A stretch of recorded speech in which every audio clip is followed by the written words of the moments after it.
Journal of Discourses. Volume 22. Discourse 8. Delivered in the Tabernacle. Titled, The Originators of Reports Against the Saints.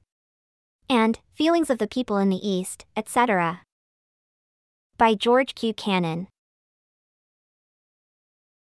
If I were to consult my natural feelings today, it would afford me much greater pleasure to sit still and listen and look at the faces of this congregation than attempt to speak. But this, doubtless, would be a disappointment to very many, and might not be understood. Therefore, I arise this afternoon to make a few remarks, such as may suggest themselves to me, to my brethren and sisters who are present. I shall not attempt to describe to you the emotions, the feelings which I have in being once more reunited with you, for you have heard them expressed by others so frequently, and also by myself, and many of you have experienced them yourselves, that I am relieved from the necessity of restating them in your hearing. I may say, however, that I am exceedingly thankful for the opportunity of returning once more to our home and finding circumstances and surroundings so favorable to the people of these valleys as they are at the present time, and also that I can, to a certain extent, return as the bearer of good tidings. That I can speak favorably concerning our present and our future prospects. That is, so far as my information extends. When I left here last November, it seemed to me that the elements were charged with threatenings to us as a people and to our liberties. I have had some experience, of several years' duration, in public affairs. That is, political affairs, and have had occasion to notice the signs of the times. But I can say now that at no time did affairs appear more threatening to us than they did when I went to Washington the latter end of last November, or beginning of December. You probably can recollect the circumstances which existed at that time. The greatest enemies we have had to contend with for many years have been those who should, from their intimacy with us, from their knowledge of our labors, from their familiarity with our proceedings, have been our friends, those who reside in our midst. It has been the case for several years that all the excitement, all the ill feeling, all the manifestations of hatred which have come to the surface or been exhibited outside of the territory of Utah concerning the people called Latter-day Saints, or Mormons, have had their origin in this territory, and have been stirred up by those who reside here. There has not been in Congress, there has not been throughout the country on the part of the public press, or on the part of public men generally, much of a disposition to take or to adopt harsh measures against the people of these mountains.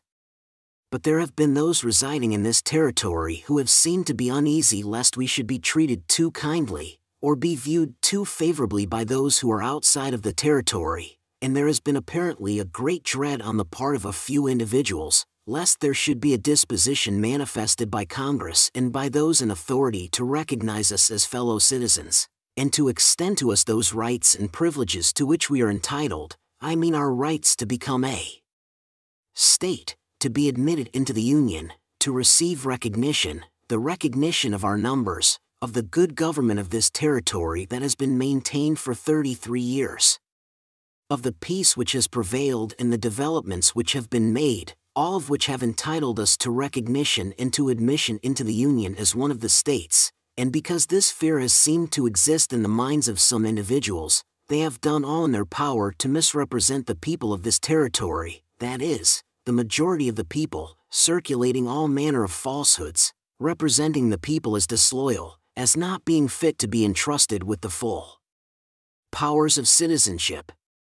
They have endeavored to create the impression throughout the Union that if the territory of Utah should be admitted as a state, it would be impossible for any person but a Mormon to live within its confines. That property would be unsafe, that life would be in jeopardy, that there would be an unbearable condition of affairs here. The Mormon priesthood, as they say, would have such extraordinary power, and wield it so despotically and so much in the interest of their own people and to build up their hierarchy, that it would be impossible for any person of independent views, who did not act with them, to reside in this territory in peace. These views have been so industriously circulated that a great many people have almost thought that this would be the case. However, I may say in relation to this that these statements do not receive the credence they once did.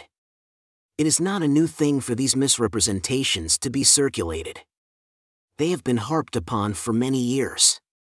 There is one thing, however, that has helped to show their falsity, and that is this great railroad that has been constructed across the continent, which has facilitated intercourse with the world, which has enabled hundreds and thousands of the people of the East and West to visit our territory and see for themselves.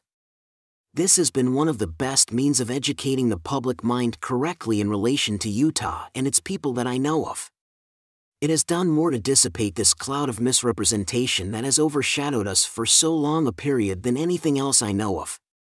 It is more difficult at the present time, in consequence of this, that is, this speedy means of intercourse, to circulate those falsehoods and have them receive credence than in past years.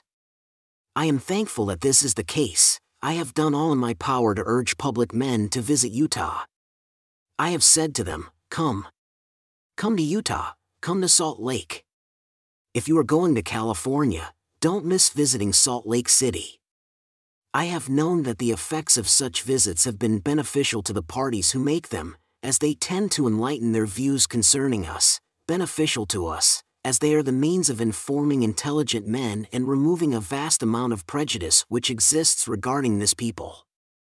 And I have this to say, that I do not know today a public man in either branch of Congress, who has visited Utah territory, who is not, that is, so far as the rights of the people are concerned, the friend of Utah. This is saying a great deal. It is a broad statement, but I make it without scarcely hinting at a qualification, for it is true. During this past session, and it has been the case for several sessions, measures have been introduced by men who apparently have a monomania concerning Mormons and Mormonism. Measures have been introduced by persons of this kind, who have been anxious, apparently, to make that a hobby, hoping, I have thought, that they would gain favor with their constituents by doing this. When such measures have been introduced, and I have needed assistance respecting them, the men to whom I have gone in the Senate and in the House, have been men who have been in Utah territory, have come down by the railroad to Salt Lake City, and have seen the city and the people. They have not been converted to Mormonism. They have not gone away believing that it is right for a man to have more wives than one. That does not follow as a consequence of their visit. But they have seen a people who, notwithstanding that they may consider them mistaken in some of their religious views and practices, are honest, industrious, persevering and orderly, and who behave themselves as good citizens should, and their sympathies have been aroused in behalf of the people, the more so because of the previous misrepresentations which have been made respecting them. They have been so thoroughly undeceived by their visit, that it has had a reactionary effect in many instances upon them, because of the statements that had been made to them previous to coming here. Therefore, you can see that I am warranted in saying as I do so frequently to my friends in Washington, come. Come west. And if you do come west, be sure and stop at Salt Lake City. It is not such a country as California. We have not so many attractions in Utah as you will find in California, but your trip will be incomplete without you visit Utah and see Salt Lake City and its surroundings. Of course, there are those who are ready to attribute all sorts of bad motives to those who come here and who are disposed to be favorable after their visit. I have stated this to officers. There have been a number of gentlemen appointed to offices here, with whom I was on very familiar terms in Washington. We could visit, we could meet together, we could associate together, and nobody would wonder at it or attribute any bad motives to either party.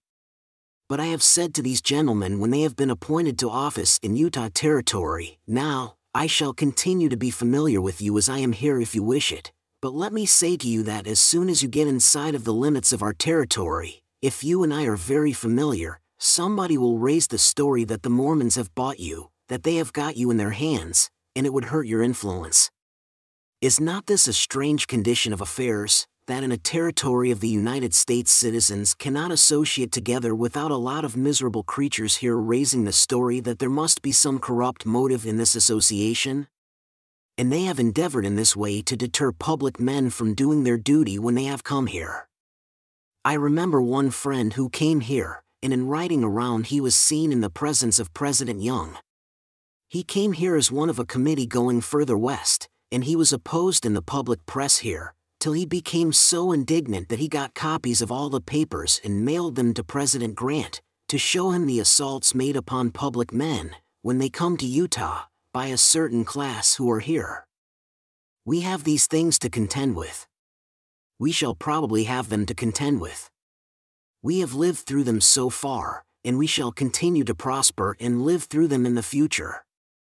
I have no doubt about that. I merely refer to these things to show the character of the opposition that is manifested towards us, and towards those who are friendly to us. But, as I have said, there is a better understanding gaining ground everywhere respecting this people called Latter-day Saints, and I expect it will continue to be the case, until we are known and understood in our true light. And it is a remarkable fact that those who have fought against us, and sought in the manner to which I have made allusion to heap all kinds of obloquy upon us, have not succeeded at that business. They have not succeeded, it has not paid them. They may have thought while doing this that it would injure us. But it has not injured us, it has advertised us, it has made us more widely known. There are public men whom I have met in my life who would rather have evil spoken about them than not be noticed at all. They would rather have newspapers attack them and tell that which is not true concerning them than to maintain silence about them and their movements. In this way we have certainly had the benefit of advertising now for a great many years, and people have known us either for good or for evil in a great many quarters of the earth where, if it had not been for this publicity, we might not have been known. It has been of great advantage to our missionaries in foreign lands. For instance, I have been very much pleased to hear by letter and otherwise through our missionaries in Europe, concerning the effect of Secretary Everett's circular which he sent abroad respecting immigration to Utah Territory. I do not suppose that he would have given that circular the publicity he did, or even written it at all, if he had been conscious at the time that it would have been so good an advertising power for the Mormon missionaries as it has proved. I am told that a great many journalists and public men of various kinds have had their attention drawn to us and to our doctrines, and to this organization in these mountains, in consequence of that circular, who probably would not otherwise have known anything about us. So that, as we have been taught, all things work together for good to all the people who serve the Lord. Everything is overruled for good. We have been told this afternoon, by Elder Cummings, respecting the wonderful organization that sprang up immediately upon the death of the prophet, in New England. It had only been a very short time before this that the doctrine we believe in, the vicarious submission of the people to the ordinances of life and salvation, had been taught. Well, in all these things we behold the hand of God, and in witnessing His hand acknowledge it. It is the great strength, as I have, I think, told you very frequently, of the Latter-day Saints. We believe in God. We believe in Him as He is. We believe that He is a being who hears and answers prayer, and who protects and blesses those who put their trust in Him. If I did not have that faith, you would not find me go to Washington as your representative. I would not go there for all that could be piled up as an inducement. But I go there, not strong in my own strength, but strong in the strength of that God whom we worship, and whom we know controls all the affairs and all the destinies of the children of men to suit His own purpose and to bring to pass His own designs. I know further, that the prayers of this people here, and of the thousands of others who live throughout all these mountains, which ascend every night and morning unto the God of Sabaoth, from the humble habitations and from the humble hearts of the people, are heard of God, and are answered, according to the faith and good desires of the people who offer them. What else is there that could have sustained or preserved us, or could have delivered us as we have been so wonderfully delivered up to the present period? Is there any other power that could have done it?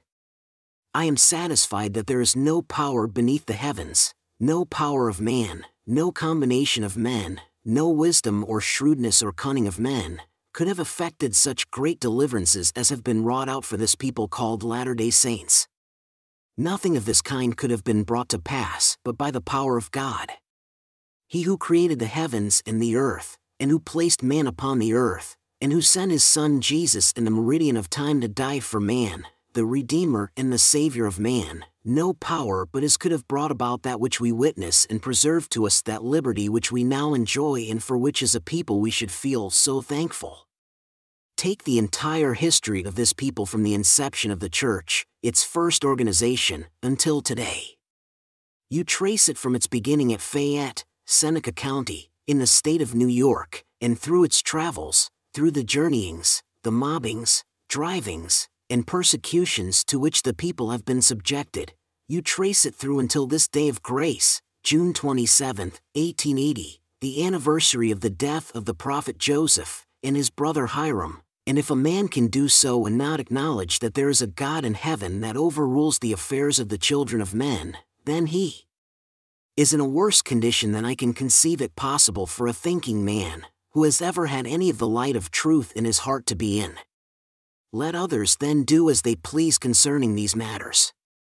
Let others say that there is no God, that the universe is governed by unalterable laws, that there are no special interpositions of providence among the children of men, that God governs the universe, governs the earth and the inhabitants of the earth by great unalterable laws, that there is no variation in these laws, that God does not operate to deliver men except they do it by their own wisdom and by their own management, that every man reaps the fruit of that which he does, and that his fate is unalterably fixed, and a great many have that idea. Let others, I say, think as they please concerning these matters.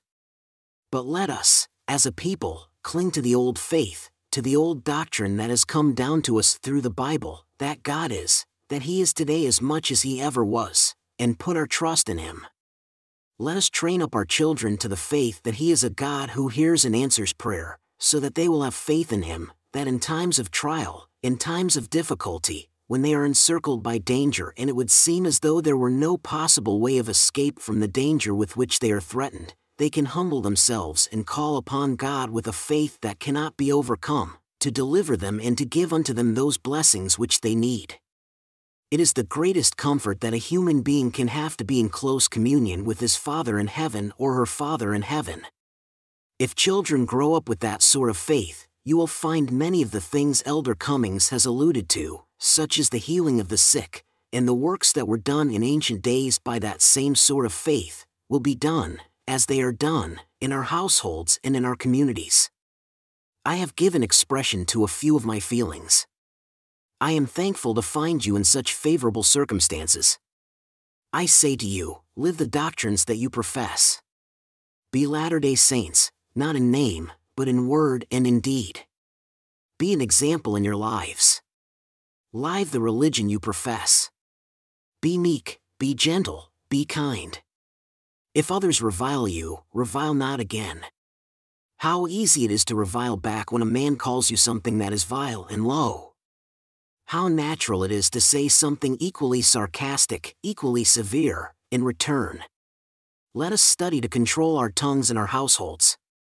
Let no father give utterance to any word that he would blush to have any person of the world hear. Let no mother do such a thing.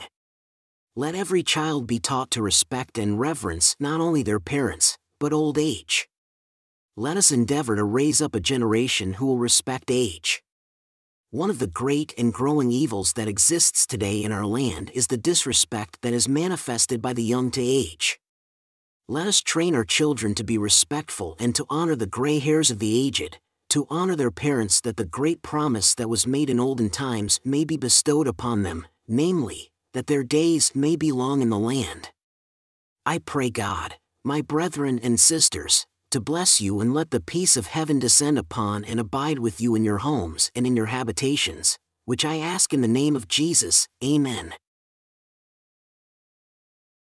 You were just listening to a discourse by President George Q. Cannon, delivered in the Tabernacle, Salt Lake City, Sunday afternoon, June 27, 1880. We sincerely hope you'll consider sharing. Take care.